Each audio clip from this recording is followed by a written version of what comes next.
And welcome back. It's Jason Skills back with another video and another best of ranking per year. Got to finish up the 70s. It's got to be done. Although I'm going to have a hard time with some of the early 70s. I've been trying to compile my list, and there's a couple of years where it's under 10 in terms of in my collection. So this whole thing is about best records in my collection that I have on vinyl. I'm not doing any CDs for these countdowns.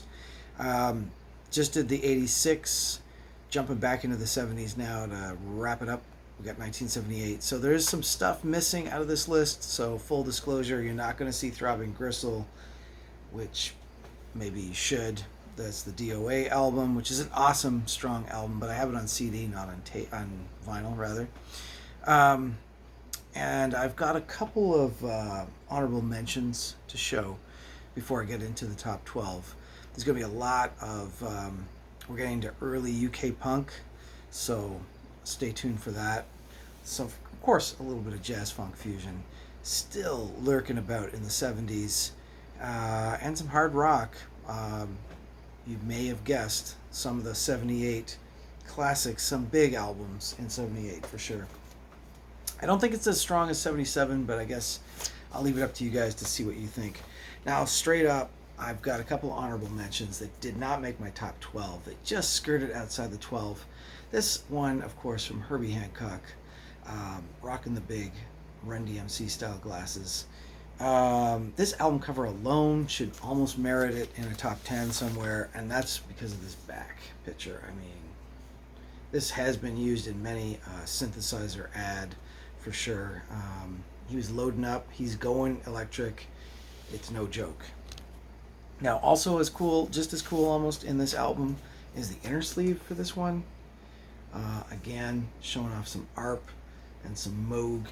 And if you wanted to know exactly what was in the back cover, he's even listed it out. So, again, props for cover, but it doesn't quite make my top 12 because there's just not enough really dope jams on this record. Maybe back in the day at the time, and those of you who like some vocoder vocals, it's on here. I don't like the vocal thing too much, and he's trying to go for a little bit of a disco thing too. I would say there's only one really, really strong jam on here for me. My taste is the very last song on side 2 called Good Question. Bill Summers, I think, is on the drums. It's some sick drumming. It's a long jam, 7 or 8 minutes. But other than that, couldn't put it in the top 12. Things are going crazy. Another honorable mention for the top 12 is UFO's Obsession, with a Hypnosis cover, of course. This would be just outside the 12. I didn't grow up with UFO. It's a little bit before my time, the 70s. I was pretty young in the late 70s.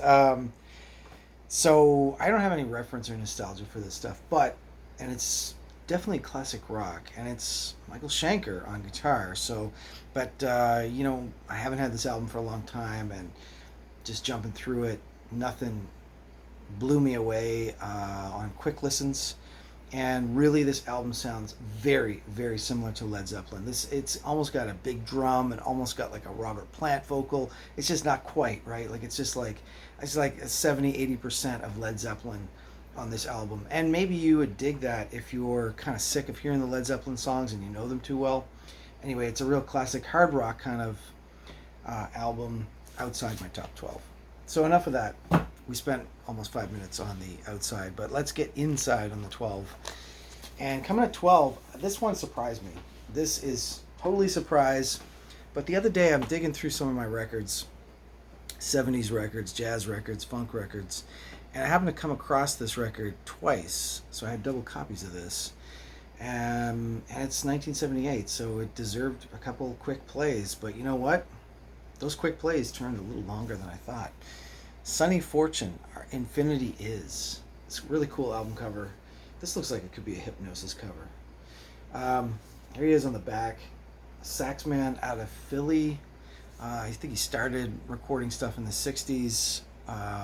This, I think, is a landmark album for him. I'm pretty sure, but what do I know about anything, really? Promo copy stamp on this one, but I do have double copies of this. Yeah, this is just a really good listen. Almost flirting with smooth jazz, you know, as people have been known to complain about for the 70s. But the opening track, Turn It Over, is a definite jam. 7 minutes, really good stuff going on there. Then there's some weak stuff going on, a ballad. I mean, they call it right out a ballad for the times, so you can just skip that one. And then This Side of Infinity, not bad. And then first track on side two, Perihelion, is a total straight up gangster 70s jam with a lot of flute, I think. He has been known to play the flute as well. Everybody, it turns out, I found out in the 70s, everybody played the flute. It was really, really big in the 70s.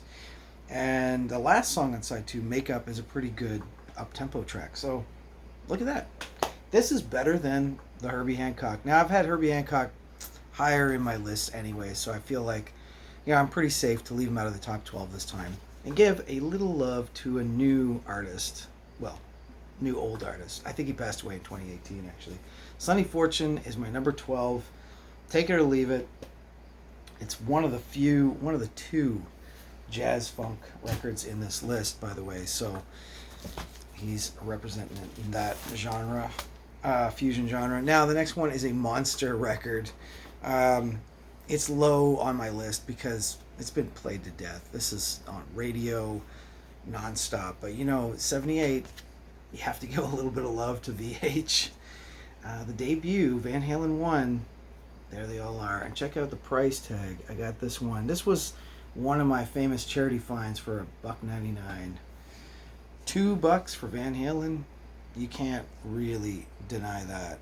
And it was in like pretty minty, near mint condition, still is. Vinyl. Iconic cover. And yeah, I don't have to say any of these songs, right? Everybody knows everything. I can't really listen to any of these anymore because I heard them to death. And I used to listen to this on cassette as a kid. This one and Van Halen 2 over and over. I was always a David Lee Roth fan. Now I'm more of a Sammy fan. I gave him a chance during the pandemic, of all times. One other thing I was going to say, too, is, I mean, obviously the production on this is, like, massive. Production on that Sonny Fortune's really good, too. This is Ted Templeton. We always know that Van Halen started off as, like, a cover band. And there's a lot of covers on the early albums with, like, Diver Downs, like, half covers or whatever. But I noticed that I don't think they did covers after Sammy joined the band. So it's almost like that's their more serious phase now of songwriting. Correct me if I'm wrong. Maybe I'm missing like a ton of covers in the Sammy albums, but I don't. It's not coming up. I mean, here you got Ice Cream Man and You Got Me Now or whatever. But best songs on here that I can still listen to: Eruption, Atomic Punk, On Fire, the guitar solos basically. Ain't Talk About Love. I can probably still listen to a little bit. But yeah, Little Dreamer, that one hasn't been played to death for me, but these are all well known. So that's my number 11. Getting into the 10 is going to be the other funk, jazz funk fusion record. Actually, a little disco action going on too. Roy Ayers, he's been in my top 10 before in these videos. Star Booty, it's a great album. Well, let me rephrase that. There's a killer track on here. As always with Roy Ayers, almost every one of his records has a great track. So you have to buy it for that one track at least. You know, Everybody Loves the Sunshine or the Ubiquity one or whatever. And this one, it's not on side A, it's coming out on side B. Midnight After Dark, side 2. A sick boogie jam. Funky as hell. That track alone gets it into the top 10. You can try Star Booty, but the vocals, it gets kind of cheesy, and a lot of the other stuff is getting kind of cheesy a little bit. The album cover is really cool, but there it is, Roy Ayers, Ubiquity, Star Booty. Name of the track is Midnight After Dark. Best track. Number 9, going with this recent pickup for me, old album from 78, The Jam, and All Mod Cons. I got it low in the list because I just recently picked it up, but I'm familiar with The Jam. I had a greatest hits. So I am familiar with there's a lot of cool hits on this one, to be honest. David Watts, um, Almod Khan's title track, Billy Hunt, I think it's pretty fun. A Bomb on Water Street. Yeah, there's some good jams on this jam record. Um, it's good stuff. I mean, it's funny when you listen to this, it's almost weird to say that this is punk because it sounds pretty pop. Um, or pub rock, maybe, as well. Anyway, that is, I'm going to lose track now. That is number 9, right? Number 8 is in the same vein, and at the same time, I got the 2 records recently this summer. So Vibrators V2, the second album. I need to get the first one still. Would have been maybe in the 77 list. This one is really good, but there's no standout songs yet for me because I just recently got it. Let me know in the comments below if you are familiar with this album and you have a favorite. I think my only complaint about this album is that there are too many songs on this album. There's like 6 or 7 songs on each side, so they're not long, thankfully. There are a lot of 2-3 minute songs, but there's some 4 minutes too. Anyway, there you go. That is Vibrators 2. Let me just double count my stuff here. 7, 6, 5, 4, 3, 2, 1. Lift off. So number 7 is a classic rock monster as well.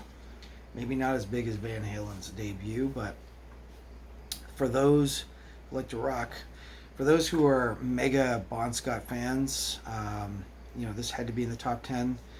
AC/DC fans out there, it is a really great album. It's one of my favorite AC/DC records still, mostly because of one unbelievable track, which is Riff Raff. I still just love the riffing on that. And, Kicked in the Teeth, Rock and Roll Damnation's on here. There's some pretty big hits. I gotta say, this must be like the ugliest rock band of all time. Well, I'm sure there's uglier ones out there. But I mean, look at Bon Scott. What is he doing in there? It's creepy. It's ugly. Look at, this is Malcolm? Anyway, AC/DC from Down Under. Yeah. Okay, so that was 7, 6, 5, 6. We're going back to some UK punk. This one I got before the pandemic, so many years ago now, seems like. Sham 69, an OG press. Nonetheless, I got it in Europe somewhere, I think in Netherlands. Tell Us the Truth. Pretty good album cover, too. This is an awesome record. It's really interesting, a different kind of record because you got a studio side and you got a live side of different songs. I was trying to check to see if the live side were all songs from the first album, because this is, I think, their second album. But yeah, it's really good.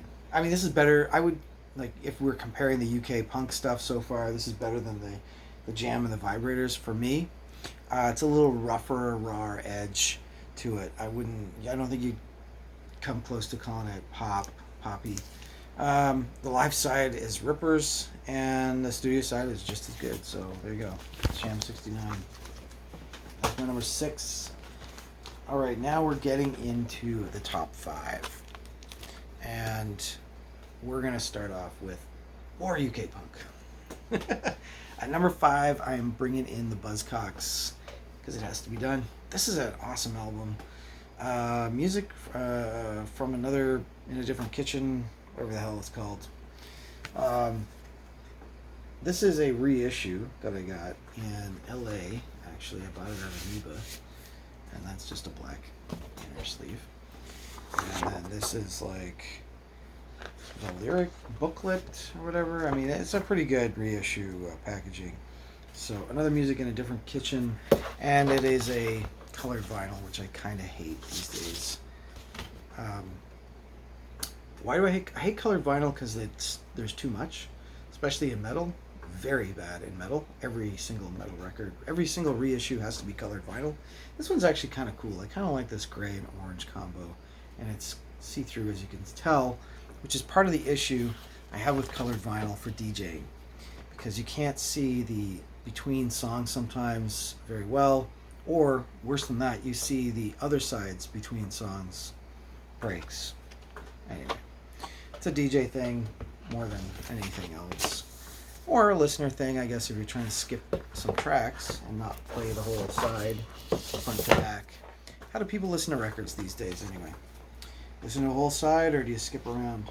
I think part of my judgment for these top 10 lists has been I go through them all, like, just needle drops sometimes, but obviously it's a very good sign if I'm needle dropping and I can't pick up the needle because I got to hear the whole song or I got to hear a whole side or whatever. Equally, it's just as bad if I got to pick up the needle within 2 minutes of the song, or I can't even get through the song. I can't even get through the album. The Herbie was a little bit like that earlier tonight. Anyway, Buzzcocks, number 5. I rock this a lot in my punk sets. I'm getting a little... I was really big on Buzzcocks basically a couple years ago. I'm a little less so these days. So, it comes and goes. But, Fast Cars on here, and I Don't Mind, and Fiction Romance, and No Reply are some of my favorite Buzzcocks songs. So I need to get the first album still. I think that's like the second album. So we're down to number 4. Number 4 is the Metal Hour. I mean, proper metal, right? Well, kind of disco metal. This has got to be the most funkiest disco record by Judas Priest, for sure. Hellbent for Leather, or, Killing Machine, but I think it was called Hellbent for Leather in the U.S. Maybe a different cover. Yeah, The Killing Machine. This is a great album, though. I mean, I love Judas Priest, so... Although, some of their records are not as bang on as this, but this is one of my faves, and it's one that gets a lot of plays. It's super funky, like just try Burning Up on side 2, opening track, and Killing Machine. These are funky numbers. The Green Manalishis on here, their cover, awesome cover. Delivering the Goods, Hellbent for Leather, Take on the World. Yeah, this is a great album, top to bottom. Maybe it's a little pop or a little commercial for some people in the priesthood out there, but it works for me. I like it. That's number 4. Okay, now this is where it got a little tricky. My number 3 could almost be my number 1. My number 2, I'm very comfortable with where number 2 is at. That has not changed. It's not changing. It's not moving. But all right, I'm just gonna go with this as number 3, but this could be number 1, just because on a rock sensibility, it's a number 1. But in this list, I have something a little more arty, a little more experimental as my number 1, which could flip over to 3. But anyway, I'm going to do it. I'm going to go Road to Ruin at number 3. I could have put it at number 1.